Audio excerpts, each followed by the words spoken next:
लग्नानंतरचा पहिला सण म्हणून लेक आणि जावई जेवायला आलेले होते. जावई संध्याकाळी चहा पिऊन जाणार होता, पण लेक मात्र राहणार होती.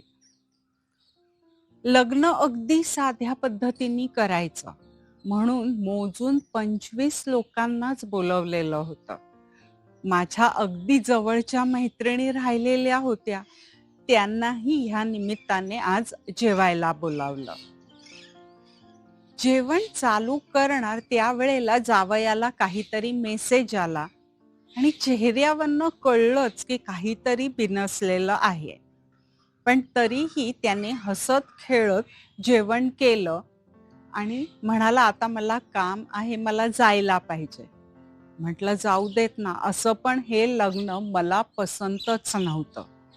एकतर तो आमच्या जातीचा नाही, हिच्यापेक्षा वयाने लहान आहे. सगळ्यात महत्वाचं म्हणजे माझ्या लेकीपेक्षा तो कमी शिकलेला आहे आणि त्याचा पगार पण कमी आहे. मी खूप विरोध केला होता लग्नाला, पण मुळातच भिडस्त स्वभाव, ओरडून काही बोलताच येत नाही. नवऱ्यापाशी कटकट केली होती.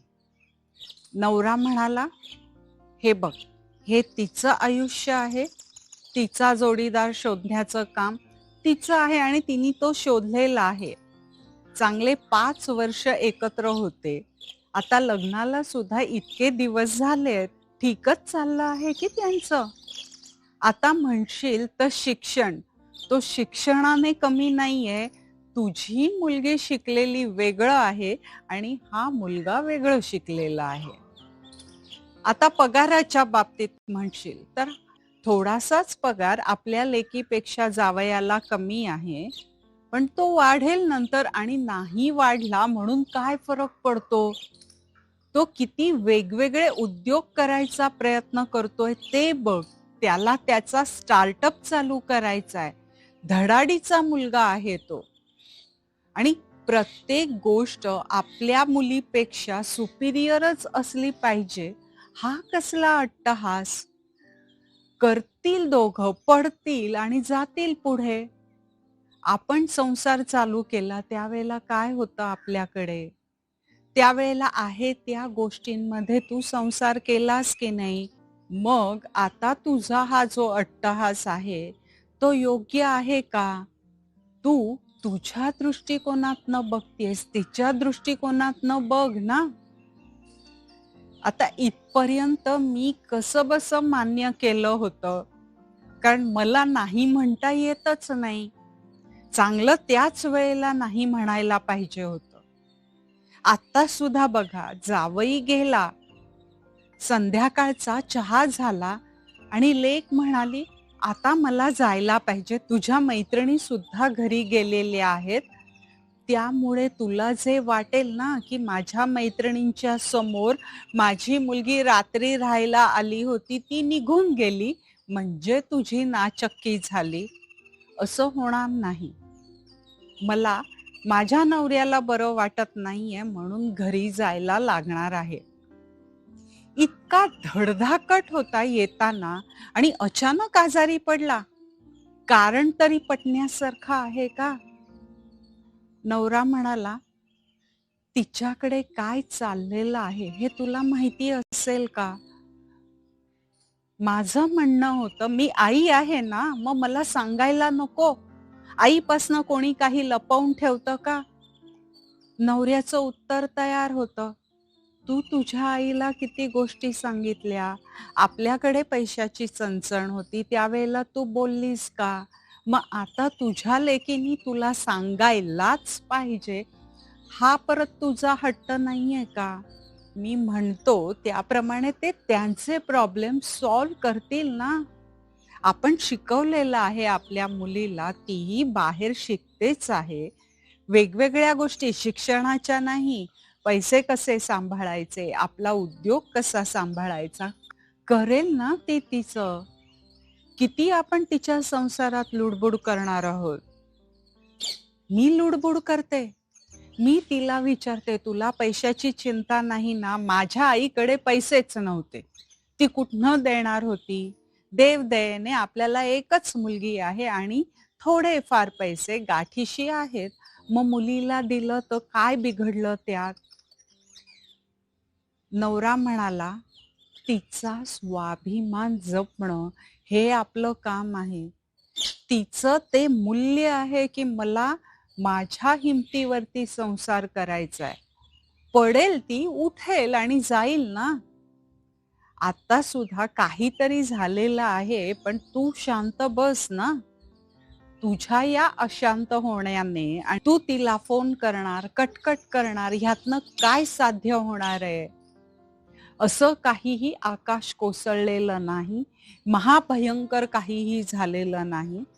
ती शांत झाली की सांगेल आपल्याला. मला हे अजिबात पटत नव्हतं. आधी हे लग्न केलंच ना, म्हणूनच हे प्रॉब्लेम्स यायला लागलेले आहेत. चांगल्या नोकरीचा नवरा जर बघितला असता, तर हे प्रॉब्लेम आलेच नसते. मी माझ्या विचारातच बसले आणि ना मला खरं सांगते, एका विचारातनं ना 100 विचार तयार होत होते. त्याचा त्रास होत होता. नवऱ्याचं म्हणणं पटत होतं, पण जमत नव्हतं त्याप्रमाणे वागायला. शेवटी माझ्या पोटची मुलगी आहे. 15 दिवस गेले. मी आपली चिंतेतच. मुलगी आपली 1-2 दिवसांनी फोन करायची, बोलायची. मी आई आहे, मला बरोबर कळतं तिच्या आवाजातला फरक. काहीतरी झालेलं आहे हे मला कळत होतं ना. पण तिने मला अगदी हसून सांगितलं, "अगं आई काहीही झालेलं नाही. काही झालं तर मी तुमच्या दोघांकडेच येणार ना किंवा त्याच्या आई-वडिलांकडे जाऊ. त्याची बहीण आहे तिच्याकडे जाऊ." म्हणजे हिला आमच्या दोघांपेक्षा त्याचे आई-वडील महत्वाचे वाटतायत. बहीण महत्वाची वाटतीये.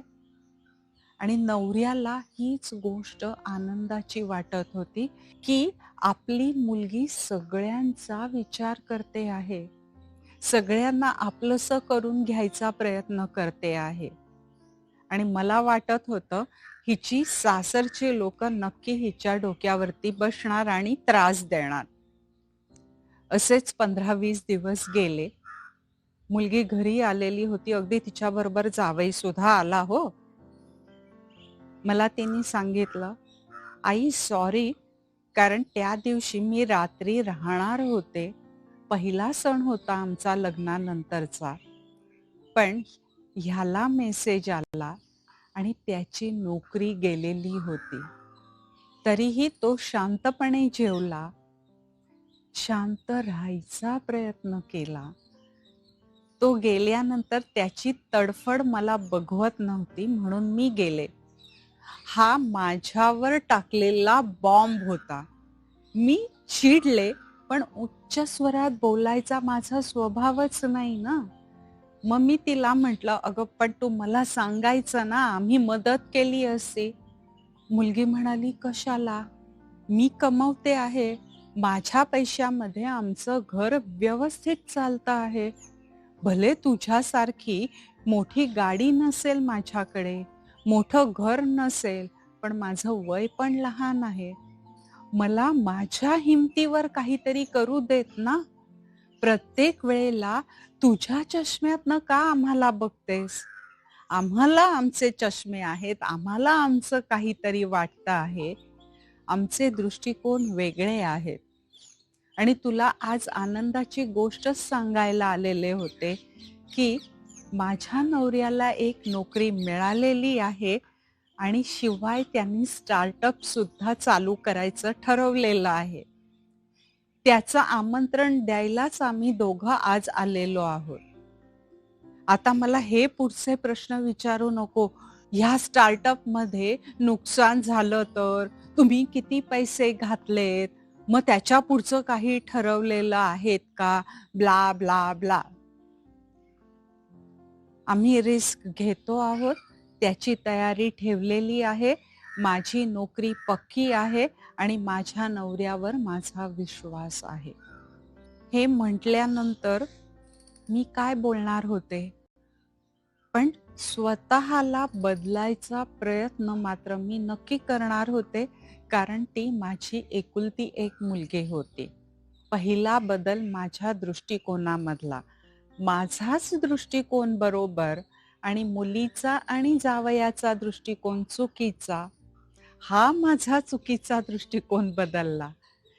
त्यांचा दृष्टिकोन तसा आहे. त्यांना ज्या पद्धतीने स्टार्टअप चालवायचं आहे ते चालवू देत. मला त्यातलं काही कळतं आहे का? नाही. त्यांनी त्या स्टार्टअपसाठी नुसतं ध्येय ठेवलेलं नाहीये, त्या पद्धतीने ते प्रयत्न करत आहेत. ही दुसरी महत्वाची गोष्ट. तिसरी महत्वाची गोष्ट म्हणजे लेकीच्या संसारात ढवळाढवळ न करणं. लेक माझी आहे, पण संसार तिचा आहे. मला माझ्या संसारात जर का कोणी ढवळाढवळ केलेली आवडत नाही, तर तिच्याही संसारात मी ढवळाढवळ करणार नाही. चौथी गोष्ट, विश्वास. माझ्या लेकीने तिच्या नवऱ्यावर विश्वास ठेवलेला आहे आणि साथ देते आहे. मीही ह्या दोघांवरती विश्वास ठेवेन आणि त्यांना साथ द्यायचा प्रयत्न करेन. भावनिकदृष्ट्या, मानसिकदृष्ट्या ह्या माझ्या बदललेल्या दृष्टिकोनाने मला अजून अनेक चांगले दृष्टिकोन मिळाले. तुम्हाला यातनं कोणते कोणते दृष्टिकोन मिळालेले आहेत हे कमेंटमध्ये सांगा, आचरणामध्ये आणा. लवकरच भेटतो आहोत. तोपर्यंत अच्छा.